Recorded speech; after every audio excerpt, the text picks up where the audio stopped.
les forces indiennes viennent de frapper une installation de stockage nucléaire au cœur du Pakistan. Le 10 mai aurait vraiment pu être le jour où une guerre nucléaire a commencé. Pourtant, peu de gens dans le monde réalisent à quel point nous avons frôlé la Troisième Guerre mondiale. Nous avons des nouvelles de dernière minute. Le Pakistan. Le Premier ministre du Pakistan a accusé l'Inde d'avoir allumé un brasier avec les missiles qu'elle a lancés sur son pays pendant la nuit. Les relations entre l'Inde et le Pakistan, deux puissances nucléaires, sont tendues depuis longtemps. Les deux pays se sont mutuellement accusés de la violence depuis que des militants ont tué des touristes indiens le mois dernier au Cachemire, administré par l'Inde. C'est la pire confrontation entre les deux voisins armés de l'arme nucléaire depuis des décennies. Shahbaz Sharif a déclaré que l'Inde avait commis une grave erreur, pour laquelle elle devra maintenant payer le prix. En ce moment, presque toutes les grandes puissances mondiales sont en panique. L'Amérique, la Russie, la Chine, l'Union européenne et bien d'autres. Tout le monde perd le sommeil. C'est exactement pourquoi les États-Unis d'Amérique se sont impliqués pour pousser à un cessez-le-feu. Selon des rapports, les États-Unis ont reçu des informations inquiétantes sur la tournure de cette guerre. Ils n'ont pas divulgué l'information préoccupante, mais nous pouvons probablement deviner de quoi il s'agit. Mais d'abord, revenons brièvement en arrière pour que tout le monde soit sur la même longueur d'onde. Le 22 avril, des terroristes pakistanais ont perpétré une attaque brutale sur l'Inde. 15 jours après, le 7 mai, l'Inde a riposté avec des frappes chirurgicales précises qui ont totalement décimé les principaux camps terroristes cachés au cœur du Pakistan. L'Inde a même fait savoir au Pakistan que cette frappe n'était pas dirigée contre les civils ou l'armée pakistanais, mais uniquement contre les camps terroristes connus. Mais le Pakistan a choisi de riposter en déclenchant une guerre totale. Au cours des 2 jours suivants, ils ont lancé plus de 500 drones et des centaines de missiles vers 30 villes indiennes. La majorité des menaces ont été interceptées, mais l'intention belliqueuse du Pakistan était évidente, un acte de guerre indiscutable. Ainsi, tard dans la nuit du 9 mai, se prolongeant jusqu'aux premières heures du 10 mai, l'Inde a déclenché une riposte de son propre chef. En seulement 3 heures, les forces indiennes ont lancé plusieurs missiles, dont un missile de croisière supersonique à statoréacteur longue portée, frappant 11 bases aériennes militaires à travers le Pakistan. Certaines de ces cibles étaient des dépôts de munitions cruciaux, tandis que des bases comme Sargodha et Bullari abritaient des avions de chasse de première ligne F-16 et Joint Fighter 17. En une seule nuit, le Pakistan a perdu environ 20% de son infrastructure aérienne militaire. Lors du briefing officiel, les responsables indiens ont souligné que ces frappes étaient mesurées, avertissant le Pakistan qu'ils étaient prêts à cibler plus de la moitié de l'infrastructure restante si les tensions s'intensifiaient.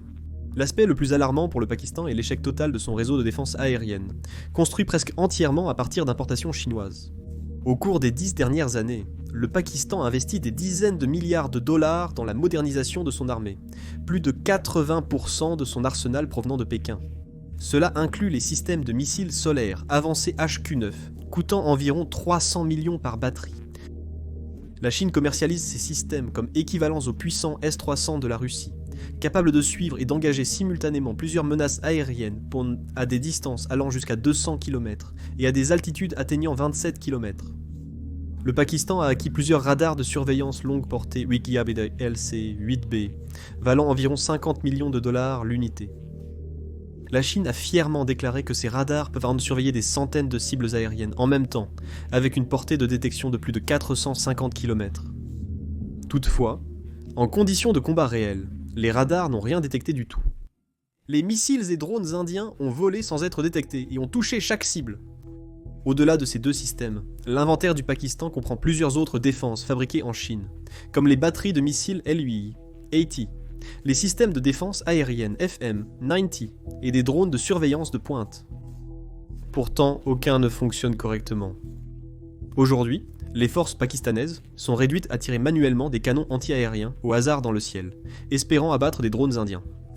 C'est là que les armes nucléaires du Pakistan entrent en jeu. Cette vidéo n'est pas favorable aux annonceurs, selon l'algorithme de YouTube. C'est pourquoi nous avons besoin de votre aide. YouTube restreint souvent les vidéos parlant de guerre, mais c'est la réalité de notre monde.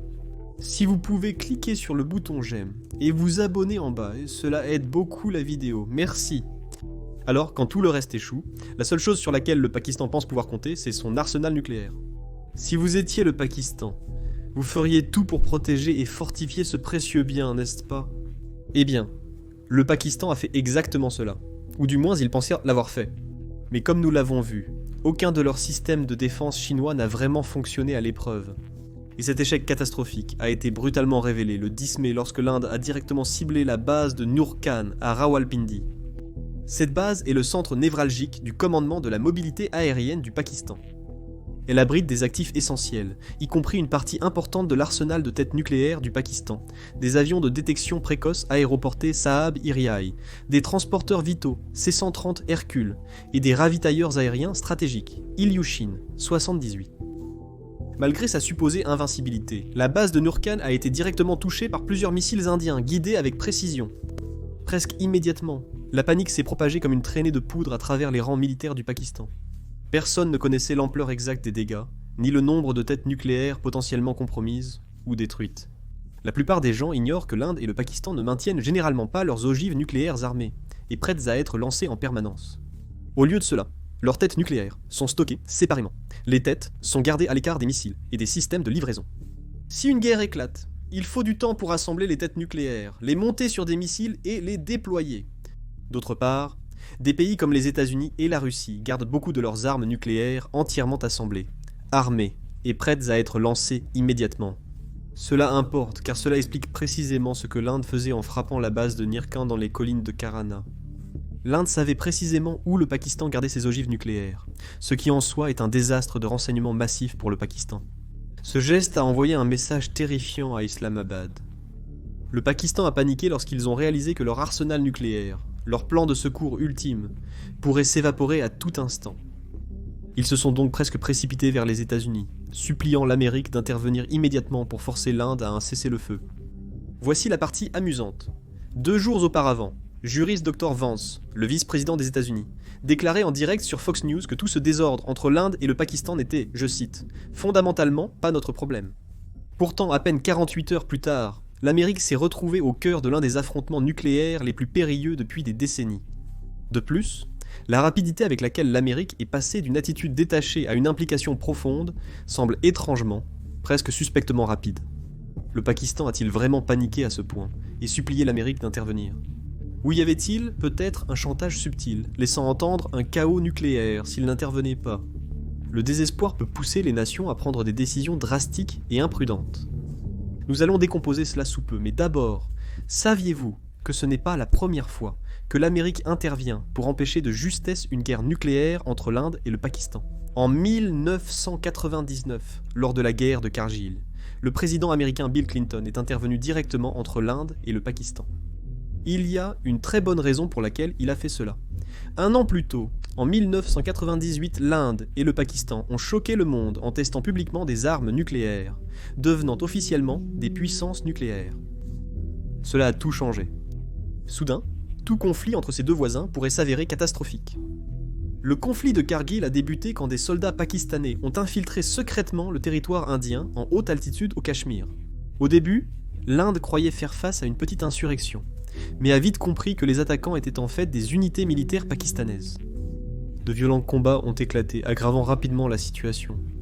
Clinton a immédiatement saisi le danger. Pour résoudre cette crise, Clinton a invité personnellement le premier ministre pakistanais Nawaz Sharif à Washington pour des pourparlers d'urgence, faisant pression sur le Pakistan pour retirer ses troupes du territoire indien à Kargil. Après de vives négociations, Sharif a accepté, et le Pakistan a retiré ses forces, mettant fin à la guerre de Kargil. Actuellement, le président Donald Trump agit de manière similaire. Il a rapidement négocié un autre cessez-le-feu, entre l'Inde et le Pakistan du jour au lendemain. Dans le style classique de Trump, avant que les deux pays puissent l'annoncer eux-mêmes, il a déclaré publiquement le cessez-le-feu, et s'est autoproclamé le héros qui a arrêté une guerre. Mais devinez quoi ? Le cessez-le-feu n'a même pas duré plus de 3 heures. Le Pakistan l'a immédiatement violé en lançant un bombardement intense et en envoyant des centaines de drones suicides directement sur le territoire indien. Maintenant, le problème est que, lors des négociations de cessez-le-feu, les responsables indiens ont explicitement averti le Pakistan que s'il tirait, ne serait-ce qu'une seule balle, lançait un autre drone ou faisait le moindre geste de provocation. La réponse de l'Inde serait rapide, dévastatrice et inoubliable. Et honnêtement, l'Inde a peut-être déjà agi sur cette menace au moment où vous regardez ceci. Si c'est le cas, abonnez-vous dès maintenant, car une nouvelle vidéo arrive bientôt. Pour revenir à cette histoire de chantage, le Pakistan n'est absolument pas en position de faire chanter qui que ce soit en ce moment, surtout pas les États-Unis. Leur économie s'effondre déjà, leur infrastructure militaire est détruite jour après jour, et leur crédibilité mondiale est pratiquement nulle. Mais ils ont encore un atout. Le seul et unique facteur de peur qu'ils ont, qui est la menace que des têtes nucléaires tombent d'une manière ou d'une autre entre de mauvaises mains. Réaliste, voici ce qui aurait pu se passer. Le Pakistan a contacté d'urgence l'administration Trump, implorant presque l'Amérique d'intervenir pour arrêter les attaques de l'Inde. Ils ont probablement soutenu que si l'Inde continuait à frapper leurs bases aériennes et installations militaires clés, les forces armées pakistanaises deviendraient vite incapables de protéger même leur stock d'armes nucléaires. En d'autres termes, le Pakistan a probablement averti que si la situation s'aggravait, si leur propre armée était véritablement paralysée, il y avait un risque terrifiant que leurs armes nucléaires tombent directement entre les mains de groupes terroristes. Les États-Unis ont pris très au sérieux la menace du Pakistan, car des groupes comme les talibans et le Tehrik-e-Taliban Pakistan y ont opéré pendant des décennies. Washington s'est rapidement mobilisé pour coordonner une communication urgente entre l'Inde et le Pakistan, essayant d'apaiser les choses et d'obtenir un cessez-le-feu immédiat. Le public ignorait la réalité, mais après les frappes indiennes, les médias pakistanais ont rapporté que le Premier ministre Shahbaz Sharif avait convoqué une réunion d'urgence de l'autorité de commandement national. Ce groupe gère l'arsenal nucléaire du Pakistan. C'est à ce moment que les gens ont réalisé la gravité de la situation en reliant les points. Après la réunion de l'autorité de commandement national, le directeur des opérations militaires générales du Pakistan a contacté son homologue indien, demandant un cessez-le-feu immédiat. Simultanément, de hauts dirigeants américains, dont le vice-président juriste Dr. Vance et le sénateur Marco Rubio, sont aussi intervenus. Ils ont personnellement contacté des hauts fonctionnaires indiens et le conseiller à la sécurité nationale de l'Inde, les exhortant vivement à la retenue et les poussant à calmer les choses avant que tout ne dégénère totalement. Pour ceux qui doutent encore que les installations nucléaires du Pakistan aient été touchées, voici de quoi dissiper ces doutes. Le 11 mai, un avion spécialisé Beechcraft B350 du département américain de l'énergie a été vu survolant le Pakistan à plusieurs reprises. Cet avion était utilisé spécifiquement par le département de l'énergie des États-Unis, l'agence responsable de la sécurité nucléaire, des menaces nucléaires et des urgences radioactives. L'apparition rapide de cet avion suggère que les frappes aériennes de l'Inde ont soit directement touché des ogives nucléaires, soit endommagé quelque chose d'assez critique pour provoquer une fuite radioactive. Et si vous n'êtes toujours pas convaincu, voici une autre preuve. Les suiveurs de vol ont vite repéré un autre avion étrange, un cargo de l'armée de l'air égyptienne volant soudain vers le Pakistan depuis la Chine. Pourquoi un avion militaire égyptien se rendrait-il en urgence au Pakistan juste après les frappes indiennes ? Selon les rumeurs, cela aurait été arrangé à la demande urgente des États-Unis. L'Égypte possède une énorme réserve de bordix, un élément très particulier dans la région du delta du Nil. Le bordix est mondialement connu comme l'un des meilleurs matériaux pour contenir les fuites ou déversements radioactifs. La décision de l'Inde de frapper l'installation nucléaire pakistanaise était un pari risqué, voire imprudent selon certains. Cependant, cela a peut-être évité une catastrophe plus grave. Après l'attaque, le Pakistan était acculé avec seulement 2 options. Option 1, paniquer et tirer les ogives nucléaires restantes, un acte désespéré et fou. Ou option 2, faire un pas en arrière, prendre une respiration, et choisir la survie plutôt que le suicide. Heureusement pour tout le monde, le Pakistan a choisi l'option 2. Mais qu'aurait-il fait sinon ? Et si le Pakistan avait riposté avec l'arme nucléaire ? Eh bien, nous serions confrontés à une catastrophe absolue. Pas seulement pour l'Inde et le Pakistan, mais littéralement pour tout le monde sur cette planète. Je parle de vous, de moi, de votre grand-mère, de vos enfants, de leurs enfants et des générations futures. Des études scientifiques ont confirmé à plusieurs reprises qu'un échange nucléaire relativement petit en Asie du Sud déclencherait une dévastation mondiale presque immédiatement. L'Inde et le Pakistan possédant chacun moins de 200 ogives nucléaires, bien moins que les milliers détenus par les États-Unis ou la Russie. Cependant, cela suffit amplement pour provoquer un chaos mondial absolu. Dans les heures qui suivent les premières explosions nucléaires, d'énormes incendies consumeraient des villes entières, éjectant des millions de tonnes de fumée et de suie profondément dans l'atmosphère. Même les études scientifiques conservatrices montrent qu'entre 50 millions et 125 millions de personnes pourraient mourir dans les premières semaines seulement. C'est plus de vies humaines perdues en quelques jours que le bilan total de la Seconde Guerre mondiale. Des villes comme Delhi, Mumbai, Karachi, Lahore, Islamabad, disparues, réduites en cendres par d'énormes tempêtes de feu et des explosions. Selon une simulation effroyablement réaliste, l'explosion d'une seule bombe nucléaire de 100 kilotonnes au-dessus d'une zone urbaine bondée tuerait instantanément environ 2 millions de personnes et en blesserait gravement un autre 1,5 million. Imaginez cette dévastation multipliée par des dizaines de frappes. N'oubliez pas, c'est seulement l'impact initial, ce que les scientifiques nomment les effets immédiats. En effet, les retombées, les incendies dévastateurs et l'effondrement total des infrastructures causeraient encore plus de décès. Quand ces nuages en forme de champignons s'élèvent, les cauchemars mondiaux débutent réellement. Les incendies intenses des villes en flammes éjecteraient entre 5 et 36 millions de tonnes de suie de carbone noir directement dans la haute atmosphère de la Terre. Pour mettre en perspective, vous souvenez-vous des catastrophiques incendies de pétrole au Koweït pendant la guerre du Golfe de 1991 ? Ceux-ci n'ont injecté qu'environ 0,1 million de tonnes de suie dans l'air. Pourtant, cela a toujours assombri le ciel et pollué l'air dans toute la région, où la célèbre éruption volcanique au mont Tambora en 1815. Cette éruption a projeté environ 10 à 30 millions de tonnes de cendres et de débris volcaniques dans l'atmosphère, conduisant à l'année dite sans été, en 1816. Les températures ont baissé globalement. Les récoltes ont échoué en Europe et en Amérique du Nord, les gens ont gelé et ont eu faim, et l'été ressemblait à l'hiver partout. La seule différence cette fois serait que les cendres volcaniques finiraient par être lavées par la pluie et la neige, dégageant progressivement le ciel. Mais la suie nucléaire, c'est différent. Elle monte si haut, si loin au-dessus des nuages qu'il n'y a tout simplement pas de pluie là-haut pour la laver. Au lieu de cela, elle reste coincée dans la stratosphère pendant des années, voire des décennies, agissant comme un immense parapluie global bloquant la lumière du soleil sur toute la planète. En 2 semaines, toute cette fumée recouvrirait entièrement la Terre. En quelques jours, les températures de la Terre chuteraient drastiquement, nous plongeant dans un hiver nucléaire, selon les scientifiques. Les températures mondiales chuteraient de 2 à 5 degrés Celsius presque instantanément, et les semaines suivantes, les saisons de croissance seraient drastiquement réduites ou supprimées. Les schémas de pluie s'effondreraient, les récoltes échoueraient, et l'agriculture mondiale s'effondrerait. Une étude évaluée par des pairs dans Nature Food en 2022 a calculé que l'hiver nucléaire, causé par une guerre nucléaire limitée entre l'Inde et le Pakistan, pourrait réduire si drastiquement la production alimentaire mondiale qu'un maximum de 2 milliards de personnes mourraient de faim dans les années suivantes. C'est plus d'un quart de l'humanité. Même les pays épargnés par les bombes seraient confrontés à une famine sans précédent et à un effondrement économique. Nous n'avons plus besoin de deviner à ce stade. Nous avons déjà vu à quel point la guerre nucléaire est vraiment horrible, à travers l'exemple du Japon. Le 6 août 1945, les États-Unis ont largué une bombe atomique, Little Boy, sur Hiroshima, au Japon.